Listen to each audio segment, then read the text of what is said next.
Hi there, my name is Ron Rogers, and this presentation is titled, So What Will End My 52 Plus Years of Flying? Will it be an accident? Well, that can happen at any time. It could. Old age? Well, my goal is to live forever, and so far so good, so yeah, but it catches up with people. Skill degradation? Well, I take 2 check rides a year, even though it's not required by my insurance and won't be required for almost 2 years.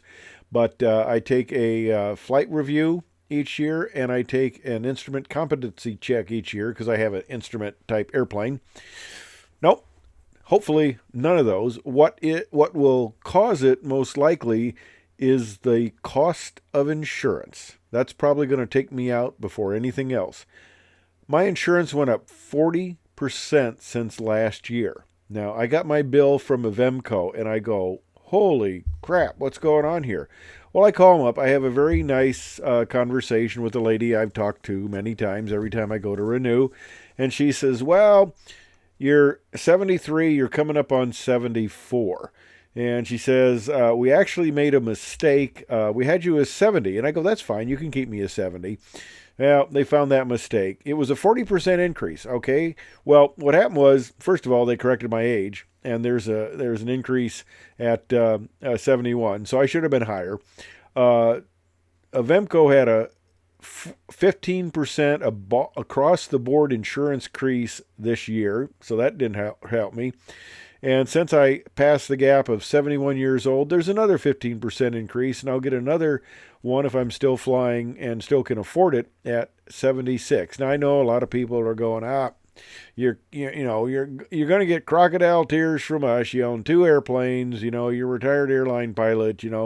I'm some guy that can hardly afford to fly. You're not going to get any tears from me, sort of thing. Well, I understand. There's not a lot of pity, and I'm not trying to get a pity party here, but it's kind of the whole issue of, it just doesn't affect me. I'm not the only aging pilot here, but insurance is probably what's going to take most of us out of flying if it hasn't already, because it's just getting too darn expensive to fly. And, okay, everything has gone up, but insurance is turning out to really be the killer here. Now, I could see, them wanting to raise my insurance. I get old if I was somebody who, flew once every 3 months. But I'm very active in aviation. I'm a lifetime member of Society of Experimental Test Pilots, a lifetime member of the Experimental Aircraft Association.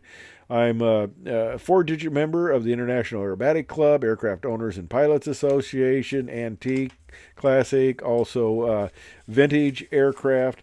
And Cessna Twin Flyer. So I'm keeping very active with all of the agencies and the things that help keep you active, help keep you informed. All right, here, before you start crying too much, there's my vet. There's my Turbo 310R on the right. That's what my wife calls my toy box in the background, where I keep the airplane and the vet in the winter, keep the airplane there year round. And there's my Great Lakes biplane open cockpit aerobatics. Okay, I'm 73. I still fly aerobatics, love it. Loops, rolls, all that good stuff. And this is my current airplane, a Turbo 310R. It's a beautiful airplane. I've been told it's probably one of the nicest 310s that people have seen in the country. Beautiful paint job, beautiful interior. And look at those avionics. That's almost as nice as I had on my 777. In fact, it's got some things I didn't have on my 777. And of course, here's my non-IFR Great Lakes, and you notice that tail number. All the 777 tail numbers were taken by all those darn retired pilots, or probably even active. But the 727 was also one of my favorite aircraft, and KR is my wife's initials. The best thing to have is a wife who really supports your flying. Incredibly wonderful. I've had people ask me, does she have a sister? Because one time I asked my wife, I was complaining about the cost, and she says, well, can we afford it? And I go, yeah. And she says, what's your problem? And I'm going, okay, that's wonderful. Of course, it's getting to be the point where I'm starting to object to the cost increase and saying, hey, do I really want to spend this much of my retirement income on my hobbies? Now, I must admit I have a lofty goal here. I'm trying to spend my kids' inheritance on airplanes, and so far it seems to be working pretty well. Now, I've flown a lot of airplanes, a little bit over 100 different ones. When I added up quite a few years ago, it's a few more than that now. But I've flown airplanes older than me, and of course, I've flown airplanes younger than me. I was told I was given this picture by Boeing, and I was told that I'm the only non Boeing test pilot who has flown both of these aircraft. And the aircraft, the 247 there, the Boeing 247, where the marketing people wondered if you'd ever find 13 people who wanted to go to the same place at the same time and actually fill this thing. Well, they did. But anyway, that airplane is now in the Seattle Aviation Museum. It's no longer flying, but while it was flying, I got the chance to fly it. Now, I started out very young. Fortunately, the Air Force paid for my flying. When I was young, I was strong enough to actually pull the aircraft up in the air myself. I've always liked propellers. They were a lot of fun. Here's a friend of mine, Russ, and after the Air Force paid for my private pilot's license, which was very wonderful of them, I got into a little club. I have a video about the unfortunate demise of this aircraft in an accident. Not that I was involved in, unfortunately, with Delmer, but he died in the crash of this airplane. And early on, I took an aerobatics course in a Citabra, and there's my friend there still with me, and had a great time learning aerobatics, less than 100 hours of flight time, and I was doing all sorts of loops and rolls, thoroughly enjoyed it.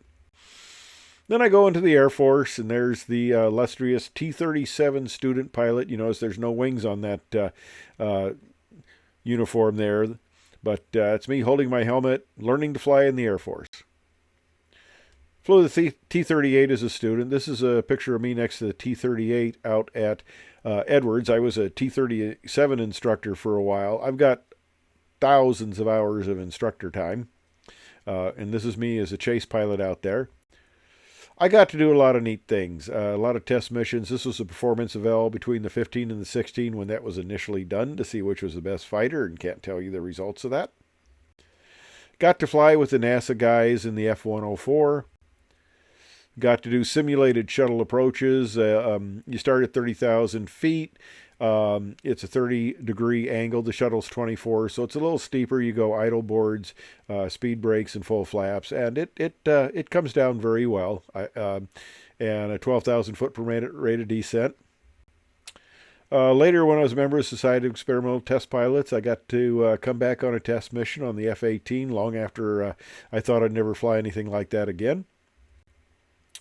And I was chairman of the Airline Pilots Association New Aircraft Evaluation and Certification Committee. There's me leading the group at the top. The bottom two guys are Boeing test pilots. That's when we flew the test mission on the 777-300. And I also flew test missions with Airbus. There's the 321. I also flew CL-65 de Havilland test mission. I've won awards over the years for my flight involvement. That's the Society of Experimental Test Pilots gave me the Best Technical Paper of the Year award, and I also got an Aviation Laurels Award for Aviation Week and Space Technology in the field of commercial transport.